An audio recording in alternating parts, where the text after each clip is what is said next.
What's up, everyone? Welcome back to another episode of the It's Just Work podcast, hosted by yours truly, Chuck Clemens, and I got my guy, Stephen Hurley. Steve, what's up, bro? It's going well. What a weekend of games, and week one's almost in the books. I know. It was a good week. Great week to start it off. It's high level games, um, high level matchups, high level players, high level coaches. What's just your overall take of this week? Just in, not specifically any teams, but what was your overall take? How you think like the college season is gonna go? Just from based on this week.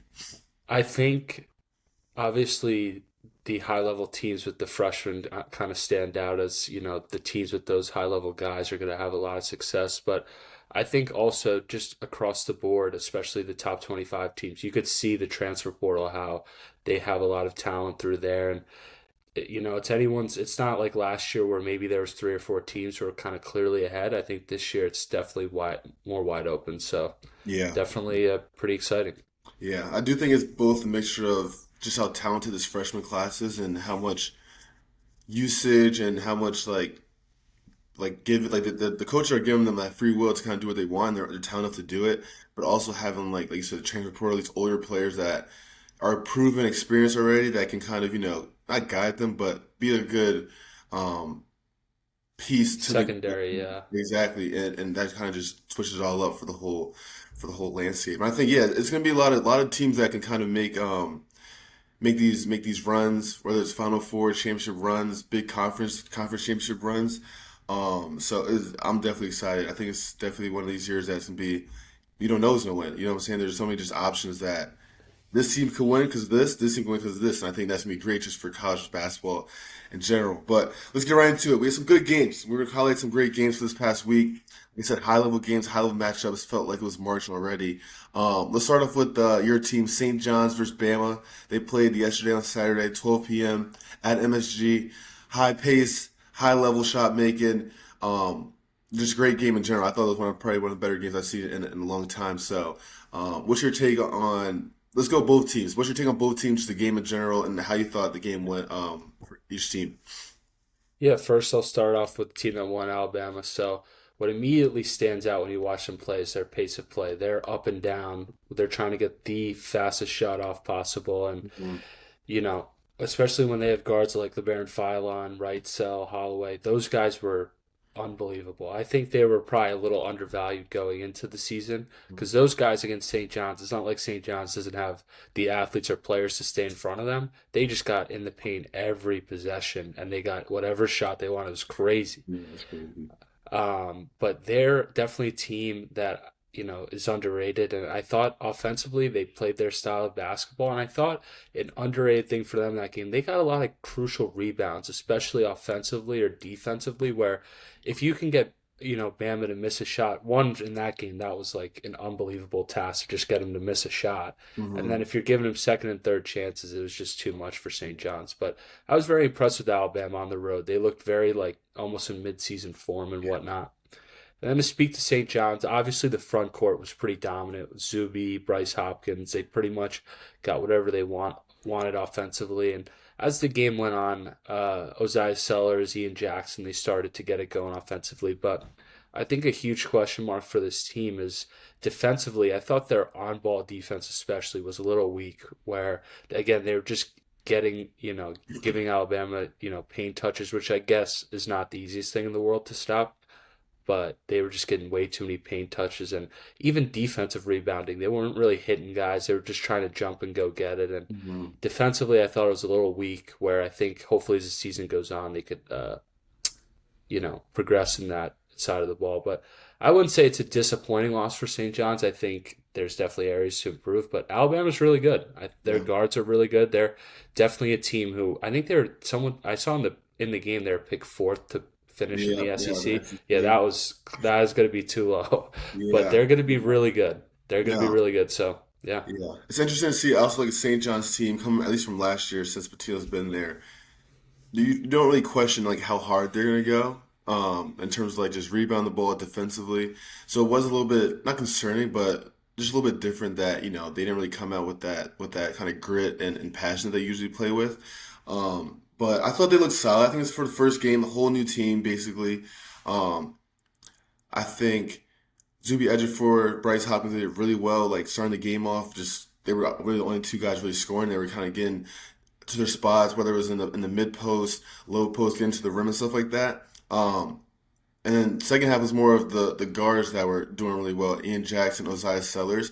I think as time goes on, when they start just to play more and more continuity, they can kind of figure that out where it's like, all right, there's balance scoring from Osiah Sellers here, but then also we get front court production from Bryce Hopkins. And I think that'll be huge for their team. Because they have the talent. They have the talent one through eight. So I'm not really worried about talent wise how well they could be, but it's more like they just need more time to play with each other. And if they can do that offensively, they'll be in a great spot. And then defensively, I think that will kind of pick up. Just but Patino as a coach, I don't think he's really gonna be too kind on them for these next few practices in Yeah. terms of just No. rebounding the ball, keeping the ball in front. So I think they're gonna be a dangerous team, and then playing the Big East, beat them, UConn, create a couple of teams that they're gonna be going at it with. So, Yeah. first real game that they got tested, and Bama is a great team. I think their backcourt is the best backcourt in the country. I think that's not crazy for me to say. They just look so much more mature this year. Even Aiden Holloway's a Yeah. junior now. Baron Philon, he had the chance to go to the league. He probably could have been a first round pick, but he kind of decided to come back. Um, they're the two guys that they just look like they have more of a lead role for this team. Like everyone's looking for them to kind of bring them to where they want to be when it comes to margin stuff like that. But what really stood out to me was how well these like role players, supporting players did. Right, so he came out hot, coming off an injury. He missed like basically like the whole year last year. But he came out hot. He played confident. He's someone that can be that third option for them if Holloway or Baron Fallon's not really doing that well because he can kind of do the same things they can do. Maybe not as much downhill getting to the rim as them, but he can take off the dribble. He can shoot the ball very well. So he's a great third option for them. And then obviously Bull Bowen ended up with I think 17 or 18 points. He's a transfer from Florida State. I think he's in his sophomore year. He can be someone from that front court that can kind of space the floor for them, allow Barron, Holloway, Ricehill to have that space to go downhill. So I was really impressed with how well he did as well. And I think for them, it's like when they played Duke last year, they're not hitting shots. Where's your production going to come from? We know it's not going to come. At least past year, it's not going to come from them defensively.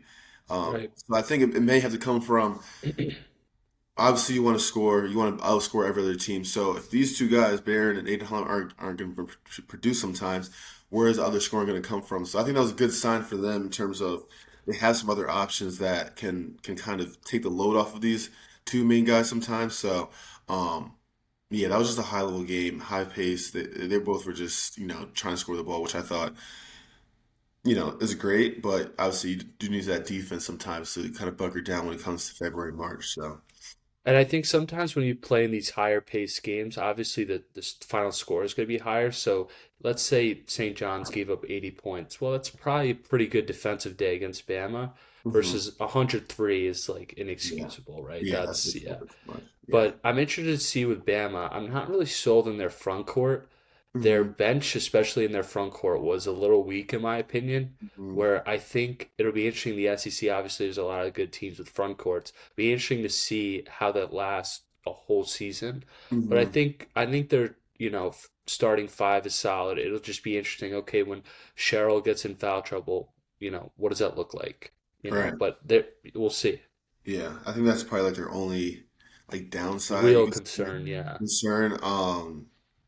Yeah, but like it's gonna come into play at some point, whether it's during conference play, whether it's during yeah. March. So I think that's something that you're right that they do have to kind of tackle in on it during practice stuff like that. Let's go to a game that was earlier in the week. High level matchup. We had Florida versus Arizona. We both picked Arizona to kind of win that game. What are your takeaways on that? Just a new backcourt for Florida. Boogie Flang, Xavier Lee. Just kind of hold kind of new, not a new makeup, but you have Thomas Howe at the three now, so a little bit new makeup for them. And then Arizona, kind of a more experienced team, had Kobe Pete had 30.7 rebounds in his first college game, crazy debut. What were your takeaways on that game, just in general? Yes, I think you look at Florida's starting five and a lot of talent. I don't have doubts that those five kids belong, on a championship caliber team in the SEC. One thing that really looking back on it, I'm a little concerned. I do not really think the bench for Florida is looking too hot. Now, Mhm. I think the freshman has the most potential because he's someone they just don't have where he could be that wing defender kind of at that three spot. But again, they weren't getting much production from there. And my second concern was I just don't know that the fit of having all three of those big guys is a good idea. I Yeah. think Chinulu and Condon together kind of got a little bit exposed, in my opinion, especially with Bradley on the pick and rolls. Hmm. And that was that. But I wouldn't be too concerned about Florida in terms of where they are. But I know Xavier Lee and Boogie Flan didn't have the greatest games, but Yeah. that was my take on Florida. Yeah. No, when they took Chindalu out and they put Khan into the five, I think it just made it much easier offensively for Xavier Lee, Boogie Flan, Thomas Howell. They just have more space. You know what I'm saying? Like you're putting two big dudes down there that Chinlu really can't shoot. Kind of, he's streaky, but he's not. It's not Yeah. something you really trust out there. So it's like teams can kind of dig in. And then Thomas Howe, he played phenomenal, but he's also kind of a streaky shooter as well. So it's like you can kind of get away with sitting in the paint on these guys, and it's gonna be hard for Boogie Flan and Xavier Lee to kind of do what they do because they're downhill guards, look to get to the paint, whether it's to score, whether it's to kick out. So I thought, and they made that change during the game. I thought their offense looked much, much better. So it'll be interesting to see if Todd Golden kind of makes that change throughout the whole year, or is he kind of just kind of rocks with this two big man lineup. Right, because it's those guys won a national championship, right? Those guys Mhm. are significant players on the team, so it's hard sometimes to just say, hey, you're going to be delegated to this role. Where it's like, Mhm. last year I was a huge player on the championship team.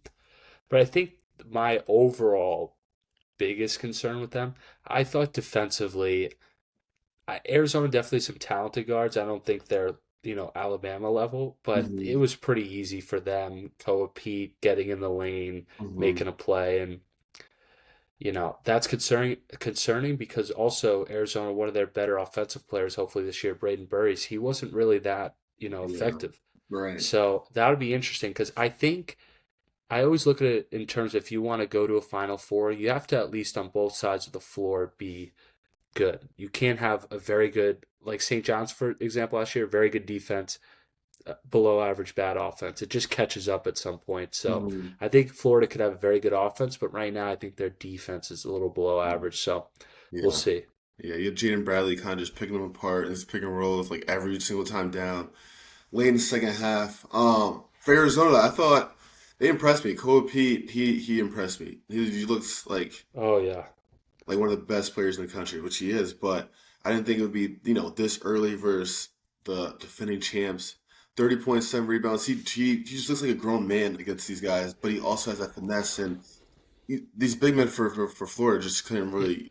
And it's like they're one of the best front courts in the country, Exactly. right? Yeah. Thomas Hall is a solid defender. Alex Condon in the paint, and then Chinula. Those guys are not terrible defenders. Those are Right. solid, but Strong, big.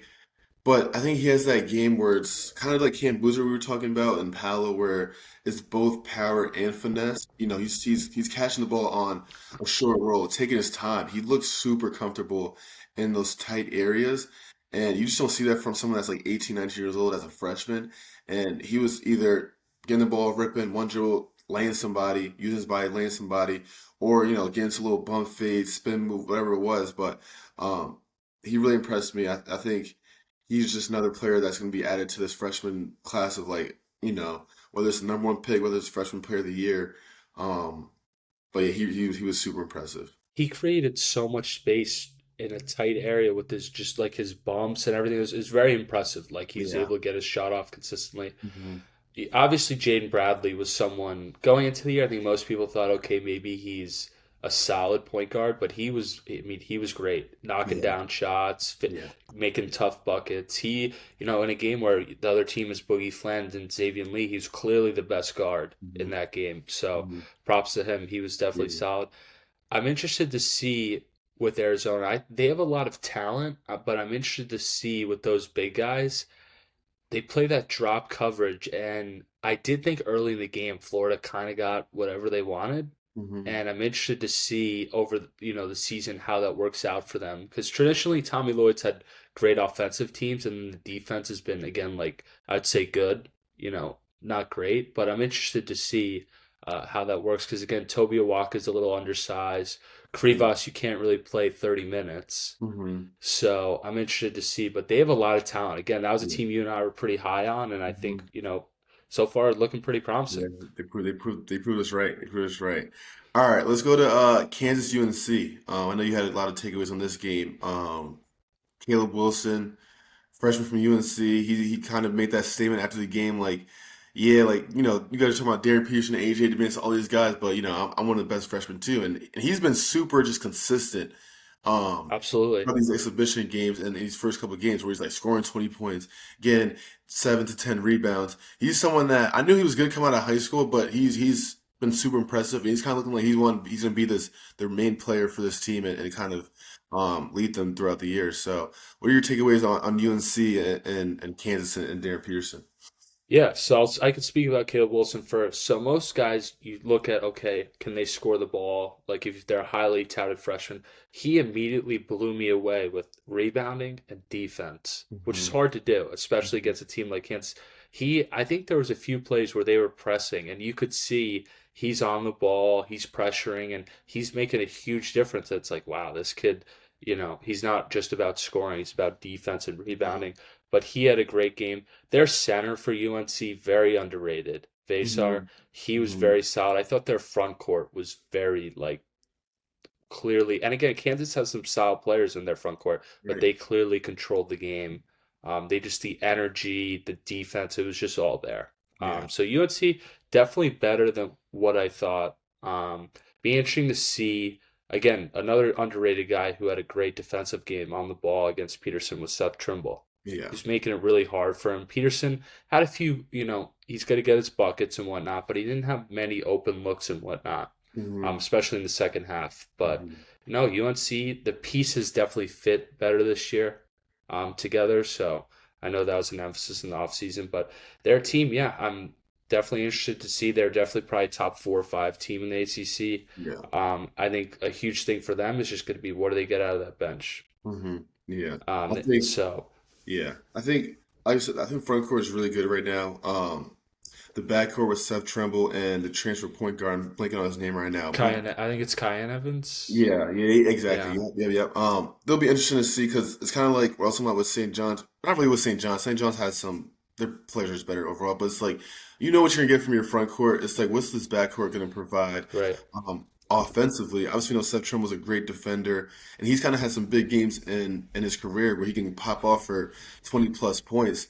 So if he can kind of take that role of like, yes, Caleb Wilson's going to do his thing in the front court, but if he can take that role from the backcourt perspective of he can be someone you can rely on to like go get a bucket, go get to the free throw line, and Evans can kind of be that guy where he can play in the pick and roll, pass it out to others for threes, dump downs. He can kind of be that lead role as a point guard.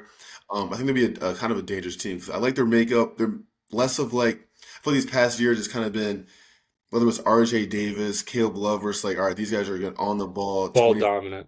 You know what I'm Yeah. saying? So it's hard to play that if you're the four surrounding players. But I think now they have more continuity in terms of you can kick to here, you can kind of trust somebody to go get a bucket, but you also, he can make that play for the next person. So they'll be an interesting team. Obviously, as a Duke fan, I hope that they don't do well this year at all. But they were my pick to beat Kansas, and yeah, I think they'll be an interesting team. Kansas wise, though, what were your takeaways from them on Friday? So they have some. So I'll start with the positives. Obviously, Darren Peterson, good to have him on your team. Not complaining about that. Exactly. Yeah. But Flory, their center, and Bryson Tiller. Bryson Tiller, I think, had 4 threes. I Okay. mean, he's Yeah. basically their center, Hmm. backup center, and those guys are promising players. But if I'm being completely honest, the talent on this Kansas team is not like it's been in the past. Hmm. Um, Trey White's a solid player. Council was a transfer from St. Bonaventure, I believe, last year. They're not bad players, but they're not starters, in my opinion, on a championship Kansas Big 12 team. Hmm. And I think as the season goes on, there's going to be games where Peterson's going to win you a game. Their front court could keep it competitive as well, but I just thought it was a lot of okay, dribble handoff, get it to Peterson, pick and roll, make a play, which I'm not saying is a terrible strategy, but that's a lot of pressure, especially against the better teams. It's just Hmm. that's a lot. That's who's their secondary creator? Do they have Yeah, one?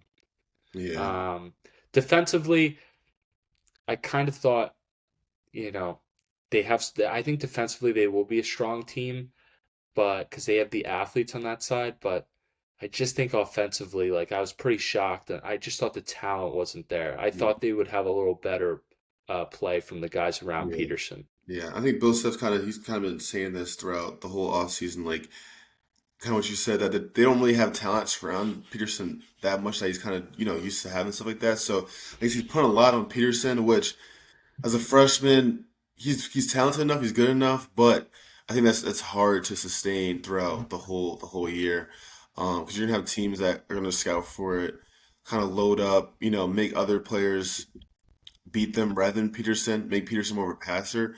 And he could do that, but he's so young. It's gonna be a lot, do that throughout the whole season. So um, there'll be a team that I definitely want to follow throughout the year because I think um, they could make some noise when it comes to March because I think Yeah, Peterson's that good, but it will definitely be a lot, and we'll see how they kind of fare up throughout conference play and stuff like that. yeah, because they had a pretty big lead in the first half, and then the second half, UNC kind of just spaced him out and defensively really took him out of the Yeah. game. But it would be interesting to see because I was a little that was I was definitely shocked with the talent level. It was not what I thought it would be. Yeah, yeah, we'll But see. yeah, But I thought it was great first week of hoops. High level games, felt like March some games, so it was great. Let's talk about this freshman class. A lot of them had great debuts, great first weeks. Obviously, you hear about Kobe P. Cam Boozer didn't play that great, but he did other stuff to he ended up I think with a double double against Texas that first game. Um, but we have someone that we've been talking about pretty recently. I don't know if many people they're probably starting about hearing about him now. There's this freshman on Virginia Tech. I don't know how to say his name. Someone from overseas, but we gotta highlight him. He had 37 points against Providence in an overtime game. Like we were just kind of talking before this call, Virginia Tech hasn't really been that great of a team these past few years, but he looks like somebody that can kind of carry them to the promised land. It's seeming like an ACC. So, uh, yeah, give us a little bit more insight of this freshman, 6'9". yeah, He plays no, on he's ball, plays in the pick and roll. He looks like Luca. That's like I don't want to say this, but he looks like yeah, Luca. I know. I watched So him. when It's, people it's crazy. So Yeah, when people watch him, they're immediately gonna think how he plays like Luca. Just a stop, start, the kind of herky mhm. jerky movements he has, and the size. But Providence has so they have their point guard was the transfer from Vanderbilt last year, very good player. I think he was all SEC if I'm not mistaken. Yeah. And then they have Corey Floyd, and they have one other transfer portal guy. I think it's Sellers from UCF. Those guys are really good on ball defenders. Mhm. They're not an easy matchup, and he just dominated them. He was getting whatever he wanted, and Providence is a team that they could be on the bubble, maybe get in the tournament this year. So it's not like they went against you know some Mhm. terrible Crazy. team. And it's his first college game, and it looked like it was walk in the park. Yeah. He was the one guy, I'm going to be honest, this whole weekend, I was like, why is he in college? Right. Yeah. And Yeah. think about how we had Koa Pete, AJ had a solid game. Obviously, there's Darren Peterson, Camp Boozer. I was like, wow, like Yeah. he is something else. So it'd be interesting to see because, you know, Virginia Tech, I would say they probably don't have the talent that the top other two or three, four teams in the ACC have. But if Hmm. he's playing like this, that's going to be a tough place to go into and play, especially at their place. And it's going to be tough to go against anytime you have to go against them. So Yeah. Yeah. that'll be interesting. But I mean, we definitely have to keep a close eye on him because he No, looked that's like a top five pick, top yeah. three pick. No, yeah. I think, and especially NBA, they're looking for these overseas players. I mean, he's 6'9". That's just ridiculous. And he's doing this Yeah. stuff off the dribble, coming off the rolls, his pace, putting people in jail, attacking off of that and stuff like that is really um, crazy just to see at his height and at his age. Coming from overseas, I think, just a whole different type of game. And I think, college, a lot of times for the overseas players, is a little bit tougher for them because, it's way less spacing. Kind of, overseas more of like the NBA game where it's more movement, less like set plays. But, for him to come into a college setting, and kind of, put up that many points that he did and just look so comfortable and look so just easy for him will be super interesting to see how it kind of fares up for rest of the season. So, Yeah, I think what especially last year you had Yegor Demon on BYU, Kasparis on Illinois. The top level European guys, obviously this year with this kid from Virginia Tech and then Dame Sarr, for example, at Duke. I mean, these guys are starting to look like huge difference makers in the college game. So I'm interested to see how these programs kind of shift. Okay, we're going to start looking overseas. yeah. And now I know programs are, but I think there's going to be more of like an emphasis because these guys, I mean, these guys are game changers. They're not like sometimes with the top 25 kids, it takes them a while, Mhm. right? Maybe if you're a top 5 or 10 kid, okay, that's an exception. But these kids in Europe, like they're huge different. Like they're ready to go day one, I think it's just the difference of development from over there to how it is here. Like here, right? it's AAU. Guys are playing 5 games a week, practicing maybe twice a week. And when they're practicing, Right. it's not really. It's sometimes it's It's not. not working on yeah, it's not working on your game. Yeah, you're going for an hour and a half. You're really just doing fast break transition stuff. You're not really getting real work in. And I'm not saying for every program, but that's how kind of AAU is Yep. just in general. Overseas, they're practicing more than they're playing. They're doing more skill development stuff in their practices. They're playing more 3-on-3, more 4-on-4, 2-on-2. They're learning how to play the game, especially at an earlier age, and they're playing with the same guys for the most part until they're all pros. So it's like they're building that continuity. They know how to play with each other. So when they come over here, it's kind of like, yes, we're talent level is probably maybe all right. We could say USA probably is a little bit better talent level wise, just straight raw talent, Hmm. but they kind of have that IQ and that know how to play with other players, know how to run a system, and play off of that, and kind of just make everything kind of natural stuff like that. So I would not be surprised if um, college coaches just make an emphasis like, yeah, we're going transfer portal, but probably first. Second thing is we're going internationally, and then the last thing we're going to see is these high school players. And I think that's even worse for these guys coming out of high school because you're already going against, like Patino said, we're not even trying to recruit out of high school. It's like um, we're going for these transfer portal guys who are older, more experienced. And I think as for high school players, I think that should take a huge look into the way that you train. Is over here is straight just ball handling work, trying to get these combo moves, trying to get downhill, get to the tough shots. But it's like you don't really need that. You don't need that. How many guys in college basketball are doing that? Yeah. How Throughout many, the for whole example, yeah, how many guys on a team, right? Or again, that one, maybe two. Yeah, like only the top guys, and they're not even like a guy like Darren Peterson. Yes, he's getting stuff off, but he's super simple with his stuff too. So I think it's Hmm. it's, it's huge for American players starting at a young age. Whenever you start training, whether it's kids are starting like 10, 11, 12 right now, but yes, I think they should still work on that ball handling stuff and stuff like that, but also really look into how these guys overseas are playing, how they're knowing how to play with each other and play basketball. So it'll be interesting for sure. Yeah. Um, all right, I think we kind of highlighted a little bit freshman how this year went. I want to hear about some predictions we have for end of the year stuff. Um, Obviously it's early on, so it's kind of just a prediction outlook type of thing. How you think the season's going to go? But let's go Final Four and national title winners. Let's go with the Final Four first. Who do you think are going to make these runs deep into Uh, March? If you could pick four teams, I'll let you go. I'll let you go first. okay. I'll let you go first. We'll say our teams first, then we'll just break Okay. it down after the Sure. fact. To start it off, I have Houston making another run to the Final Four. Secondly, I have a little bit biased, but I think we could do it. I think I have Duke in there as well. So that's two of the same teams that made it last year. Third, I have Purdue. Kind of hard to not pick. These guys in the ringer the past few years. And then my fourth team, which is kind of a sleeper team that I have, I think it could make a run, is Tennessee. I'm still pretty high on them. I think they have to make up for it. But yeah, we'll get into a little deep Yeah. into the weeds a little bit after. But Do you want to pick your winner first, or do you want to pick your winner, team?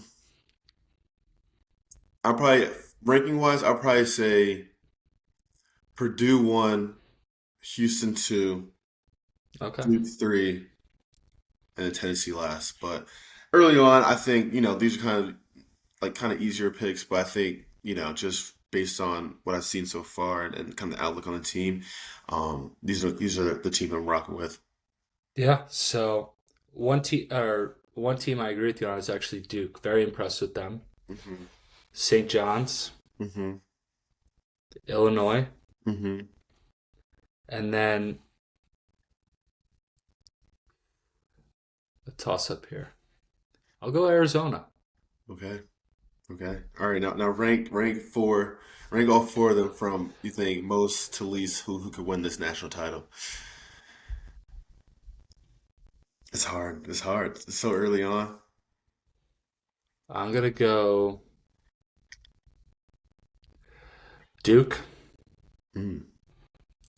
Illinois, Hmm. St. John's. Hmm. Who's the fourth team I had? Duke, Illinois, St. John's, and then you had who was the fourth team you had? I didn't. Arizona. Arizona. Yeah, yeah, yeah, yeah, yeah. You've been pretty high on Illinois. Break down them a little bit. Why do you think? Because I think they're a ranked team, but not many people really maybe not. So this goes Think. back to my European point of why I think they're a little under the radar. Not many people know like the European talents as well early in the year, but they have a few guys. A guy that just got cleared actually by the NCAA. I can't pronounce his name, Hmm. but he's a huge difference maker. They have the brothers, the one that was at Kentucky and then he was at Arkansas with Yeah, yeah, Cal. yeah. Those guys are solid. Boswell, solid player. They have Rick House, who's a starter last year. They have. I looked at it the other day and I watched the teams like the games that they played a little bit, like highlights. Their 1 through 10 is like some of those guys have been playing professionally, like in Europe for like a while. So I know it's crazy, but it's like I kind of thought about it. I'm like, okay, they have guys who've been playing pro ball. Like it's and one of their better players who hasn't really even played quite yet because he's been hurt, Stojakovic. Oh Like yeah, yeah, yeah. No. he's they're they might not have the name recognition, but I like the coach I like. They've had some decent March success. I wouldn't say it's been like wonderful, but they've been pretty solid. But they just have a lot of depth, right? Guy gets in foul trouble, they're not gonna be panicking and whatnot. So Hmm. I really like them. I think they're like I don't I think their ranking is 17 right Yeah, I now. think 16 I or think 17. I think they're top 10. Yeah, yeah. I think for me, the teams that I chose, and just in general, what I've noticed from the tournament and why teams win is really from experience, and I think it's experience from the point guard role. I think the past few years, you see last year Walter Clayton, UConn, Tristan Newton, just obviously even like when Baylor won was that 2021, Jared Butler, David Mitchell. These are all these like older guys who kind of been through the ringer, have this experience, played in big games. I think that's what it comes down to. All these March Madness games are big games, and you're gonna have times where you know you're going like other teams going on a run and you're gonna fold or you're gonna be able to like pick your team up and kind of bring it there. So that's why Purdue, obviously, Braden Smith, senior guard, Fletcher Loyer, senior guard, these guys have been there for all 4 years, whether that was making it to the championship game and losing, whether that was losing in the first round to a 16 seed. They've been through everything. And I think kind of is going to be the year that they can kind of bring it all together. Tennessee, I like them because in our first episode, we were talking about it. I just like their makeup of the team. I think Jacoby Gillespie, another just experienced guard who I think can kind of make that jump to being maybe not one of the best point guards in the country, but I think he has the ability to bring this team to that kind of Final Four level. Nate Ament, he did really well this week. Kind of what I'm thinking that he could be as their best scorer, maybe their best player, and I think they're a team that is just physical, super like very very solid on defense. And I think that can take you a long way. And if you have that defense as well as that kind of star power and offensive power and that experience as a point guard, I think you have a great chance to make it that far. Um, and then And just yeah, go ahead. I was just going to add to your point as well. These past few tournaments, I know the SEC as a conference the past 2 or 3 years has just been very good, but you Hmm. could tell in these games, like the athleticism, the physicality with those SEC teams, it just stands out. It makes a Yeah, huge that's difference and it wears on teams. Like I remember last year, Alabama played BYU, and like I know BYU is a very good team. People were high on them, but you could just see the athleticism and the hmm physicality was just a step up. And yeah, they play in the Big 12. yeah, So exactly. it's like Yeah. but I agree. I think Tennessee, that's a nice pick. I they have a lot of good pieces there. Yeah, and I think Houston, another team with just a great makeup. Obviously they made the championship game last year. Kevin Sampson is one of the best coaches in the country, but you have an experienced point guard in Milos. I don't know how to say his last name, I think but it's Uzan. yeah, Milos Miles Uzan. Uzan. He impressed me a lot. I think early on last year I was like, I'm not really high Yeah. on him. But he did he I think he's a really good point guard. You have Joseph Tugler, who is probably the best defender in college basketball, and they're actually giving him way more opportunities offensively. He's a pretty good passer, so and then you have Chris Senack, who's his backcourt or front court mate. Those two um, can be really dangerous. They're both like 6'10" to 7 feet. Chris Senack, he had impressed me in that first game. I forgot who they played against, but he can be inside out type of player where he could, if Tugler's out the game, he could be that inside presence. But they can kind of work a little bit better than with what we were talking about earlier, in terms of that spacing wise. Yeah. So they're huge. And then you have Mayo Sharp, who another experienced player, he's someone that could just shoot the heck out the ball, bring that offensive power. And then they have some freshmen who also can kind of give that spacing for them as well. So I think they have everything. And then you just add in the fact that they're going to be one of the best defensive teams in the country every single year. So I think they have a Yeah. great chance to make it that far. And I love that I looked at their schedule last night. They schedule non-conference like great. So it's Yeah. like you get to see like okay, like where our weaknesses are at and whatnot. And it makes a huge difference also in tournament play, right? Because sometimes in the Big 12 you play a lot of the same team, Hmm. right? But hmm when you're non-conference, let's say you play against an Alabama. Okay, now we hmm went against a fast-paced up and down team, so we play in the tournament. We know what it's like. Yeah. It's not a Yeah. shock. Yeah. What do y'all looks on Duke? Duke immediately stands out. They were one of the most impressive defensive teams I saw this week. I Hmm. mean, they just their length, their size, Hmm. and I know Camp Boozer stands out, Isaiah Evans stands out, but they can get scoring from a lot of different places. The Hmm. big guy Pat, he's got a great feel. I didn't realize Yeah. how good his feel was, Yeah. but him, they have Caleb Foster. Honestly, in terms of his strengths, I would say is scoring Yeah. rather than maybe being a distributor. And then they got I think his name is Nick Kamenia off the bench, Hmm. the Hmm. number 14. He could definitely shoot it. Darren Harris could shoot it. So they just have, again, they're a team with a lot of depth. Shire, I think, as a coach, is severely underrated. Yeah. He gets Yeah. a lot of good stuff for them. He gets them bought in. All those guys are like 5 stars, and Hmm. they are completely bought in on Hmm. playing as a team. And Yeah. their team, again, they're going to play a good non-conference, and we're going to see where they're at. But Duke, I'm very high on. Um, and then St. John's, I would say it's just for me, it's just the talent and Patino. I know defensively they don't look great right now. I think they'll get to the point where they'll be a good defensive team just based off Patino and the athletes they have. And I just think offensively they have a lot of talent. Like Yeah. they're not relying on just Zuby or just Bryce. They have a lot of guys. All And around. then Arizona, they just again they have a lot of talent, but like I think Burries and Pete could be NBA guys, Most but definitely. they just have I think 1 through 8, 1 through 9. I know that they didn't play 9 against Florida, but they could, I think, based off what I've been reading. Hmm. And they have a lot of depth. I think the defense will get there, and I really like that he was an underrated player in that game. The European wing, again, another European guy. I don't know his name, but Trying to he remember. started. I think But there's.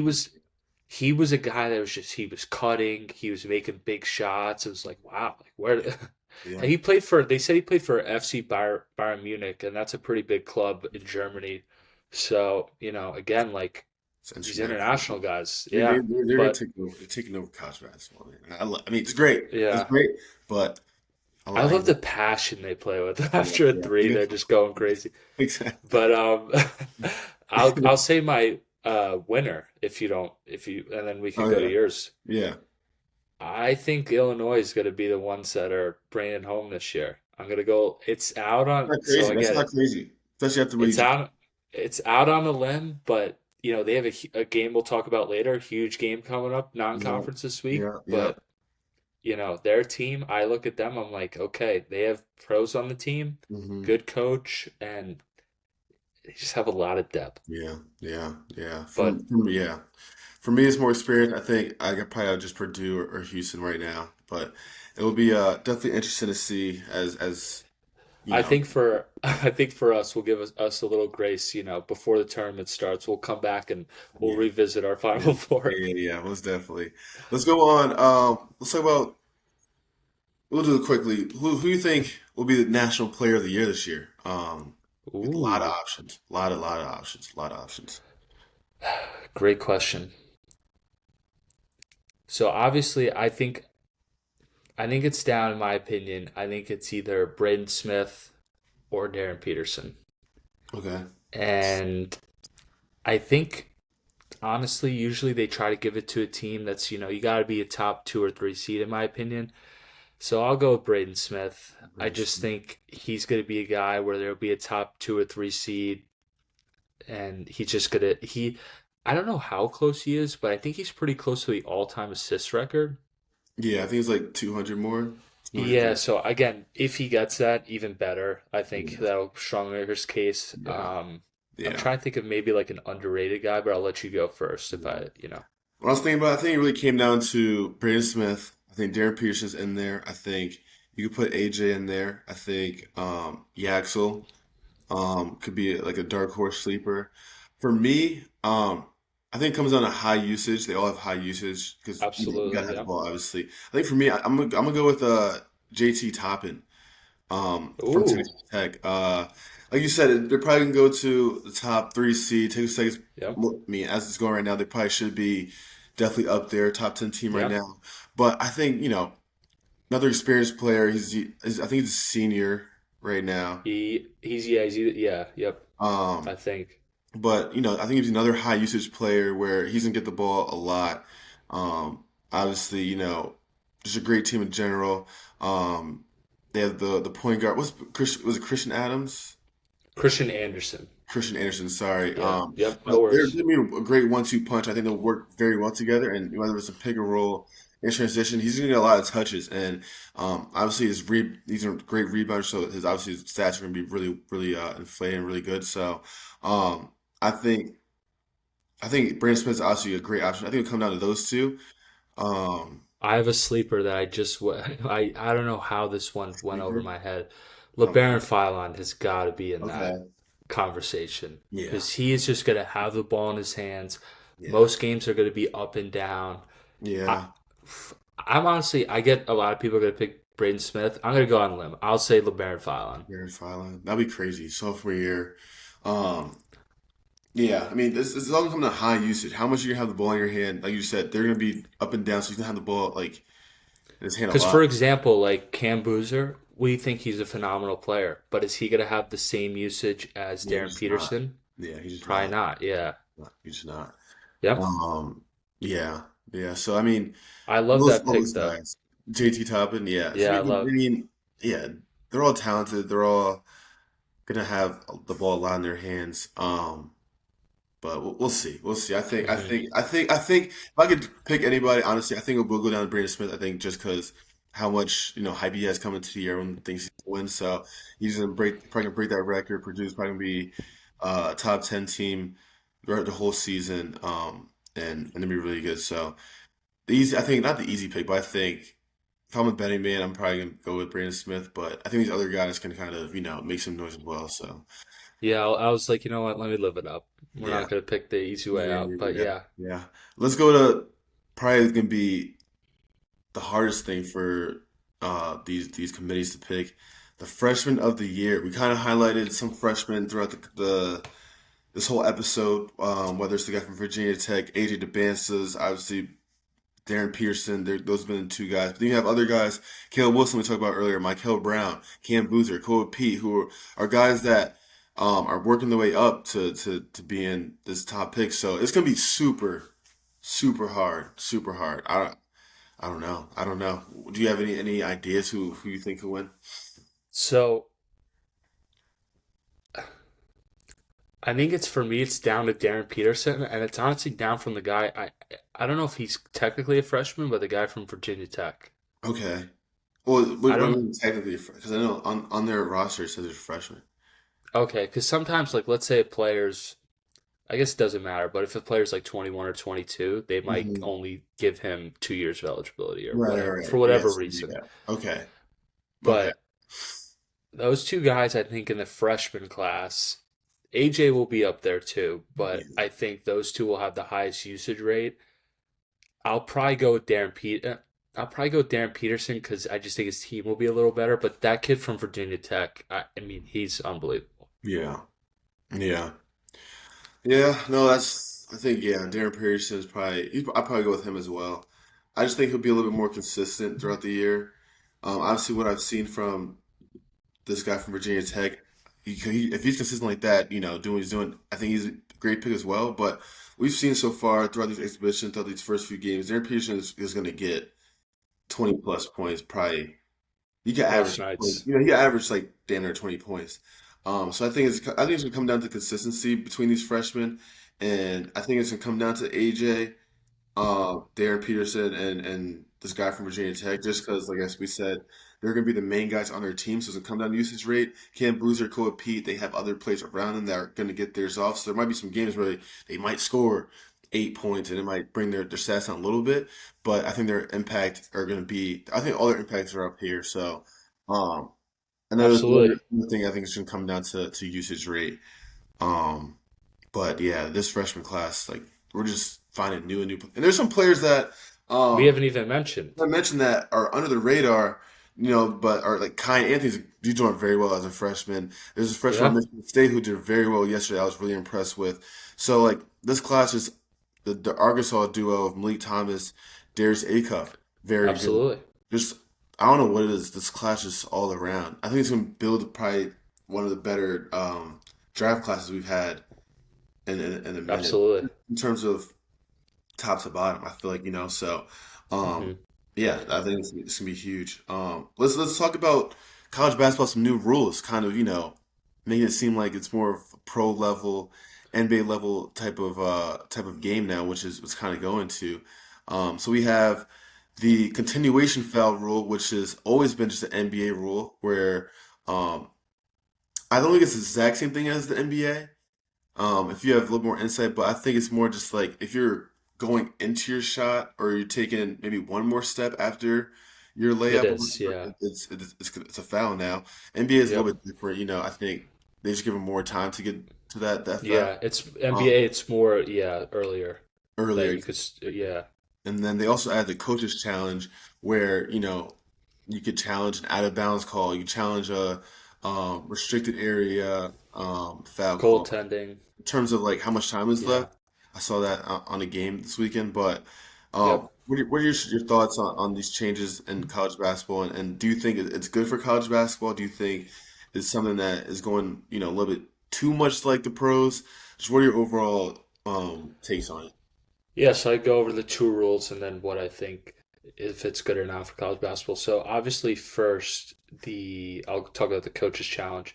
So it's always funny watching these games. You'll see the player like going to the coach, "Hey, review that, review that, review that," and it's like the coach hasn't even got a chance to look at the play on the sideline. So it's Right. like, you know, I feel like I like that it's not like this unlimited like amount of times you could challenge, and if right, so and I think there's also like it's like the NFL where you have to be kind of pick and choose when to use it because if you're going to use it 16 minutes in left in the first half, okay, there's a lot more time left in the game, but I Mhm. think it's good because I think obviously there's some calls, right, where you could clearly look at, who touched it last for the most part or goaltending or things like that. You can get a better look at it. So I think that I don't have an issue with. Um, the continuation, I do think the NCAA, right, and you could see in these games, the scoring was up, right, more free throws. They want the game to be a little bit more like fan friendly, right? Because again, they're not scoring as much as the pros. Right. Um, I I would probably not, honestly, not my favorite rule, if I'm being honest, for the college game, but I don't think it'll be like this detrimental, terrible thing. Because again, college, for the most part, whether it's coaching, how teams play, how they build rosters, they just basically copy from the pros and NBA Mhm. down. It might take a few years, but that's what, they do now. So, Mhm. yeah, I don't think it's terrible. I love the coach's challenge. Think that's good. Continuation foul, I'm less of a fan of, but I don't think it's like this terrible, like, why are we doing it? I Mhm. just think they want more offense and more scoring, which is never bad. Yeah, I think just how college basketball has been coming these past few years. We're going towards just straight pros. Like it's honestly not like no amateurism. It's honestly the pros. And Right. I think college basketball now is looking more of like from a business standpoint. Um, and from a business standpoint, you want to see more points on the board. You want to see players, doing well, making names for themselves because that just brings in more money for college basketball. So in terms of continuation, that's just definitely another thing where it's like if we can get a couple more points on the board, that could generate some more dollars for college Yeah. basketball. So I mean, and I don't know. I don't know.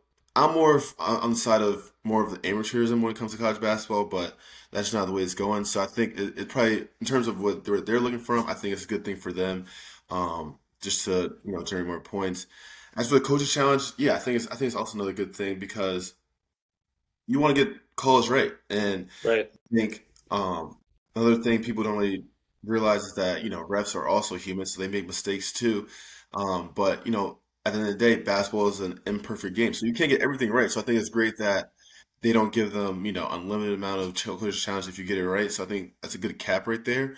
But it'll be interesting to see how these two rules kind of affect the game throughout the whole season, and be interested to see how these coaches can kind of leverage these coaches challenges. 'Cause I actually saw some challenges early in the first half where I was surprised about. I wouldn't probably use it until later in the game where a big play can kind of Yeah. impact, how that coach challenge kind of comes out. But I saw some coaches, the players are going like this, doing how the NBA players are doing, which I hate to see. I hate seeing that. It's like, bro, just play. Um, Yeah. but these coaches are kind of, trusting these players and trusting the coaching staff. So I think it'll make the game, not more fair, but it's like you want to get these calls right, whether it's a goaltending call, whether it's an out of bounds call. So I'm not opposed to really any of them, but I do think the continuation kind of takes the amateurism out of the game, but that's where college basketball's heading. So, I think with the challenge too, and what most people don't realize, if you're challenging a call, let's say a team's on an 8-0 run and the ball goes out of bounds and it's that team's ball. If you hmm can change that play and yeah, get a set play where in the huddle you're able to set up a play, get the ball back, and let's say get a two or a three, that stops hmm the run.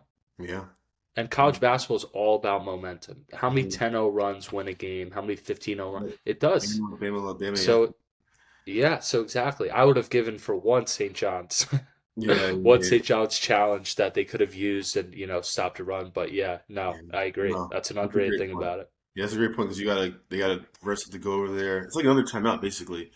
If you whether if you get Yeah, it or not, because it's like they're all going to their huddles. they're all huddling. Yeah, Um, like you said, that especially the game where Alabama and St. John's yeah, yesterday. especially where those teams are up and down, like you Yeah, and scoring at a high yeah, clip. You gotta, yeah, yeah, exactly. So that's such a great point. But yeah, I mean, I think to wrap it up, I think it was a great first week of college basketball.